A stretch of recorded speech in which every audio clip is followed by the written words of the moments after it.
Hindi na lang malakas na pagsabog ang panganib na dala na mapaputok, kundi pati na rin impeksyon sa katawan. Ang ilang paputok raw kasi natuklasang may halong dumi ng hayop. May report si JP Soriano. Ang mga malalakas na ingay mula sa mga paputok tuwing sasalubungin ang bagong taon. Ito ang laging kasunod. Mga ingay naman mula sa mga naputokang biktima. Mga putol na daliri o di kaya'y kamay o paa. Pero bukod sa malakas na pagsabog, mas delikado raw sa panganib ng impeksyon ang sugat na natamo kung ang sumabog na paputok ay hinaluan ng dumi ng hayop. Natuklasan kasi ng ilang toxicologist at mga doktor mula sa mga dati na nilang nagamot na biktima ng malalakas na paputok na may halong dumi ang sumabog na paputok. Ginagamit daw kasi itong extender para kumapal ang packing ng isang paputok. Halimbawa raw, ang malalakas na uri ng triangulo at plapla.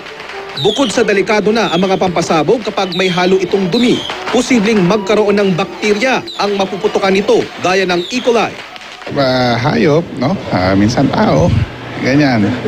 Yes, so ginagamit nila extender kasi nitrates nga, di ba? Ang chances of infection natin laging mas mataas, lalo kapag madumi, no? Pero hindi lang daw ang naputukan ang posibleng ma-impeksyon, kundi maging ang mga humahawak lang ng paputok na ito. Diretso ka, hindi na naguhugas ng kamay, no?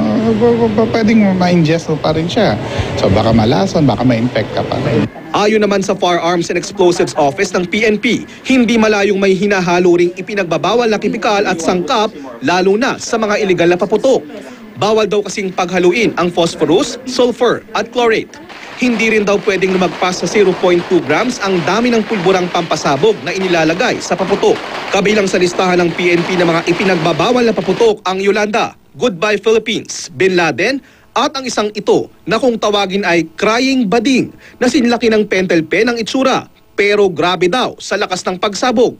Dapat po yung kanilang binibentang paputok ay may label po siya. May proper label po, may pangalan ng ating mga manufacturer at ano po ba yung mga warning na nakalagay doon. Para naman sa mga bibili pa rin ng paputok, tiyaking mga otorisadong uri lang ang bilhin gaya ng Baby Rocket, Bawang, El Diablo, Judas Belt, Quitis at iba pa. Hanapan din daw ng retailer's permit mula sa PNP at mayor's permit bago bumili ng paputok.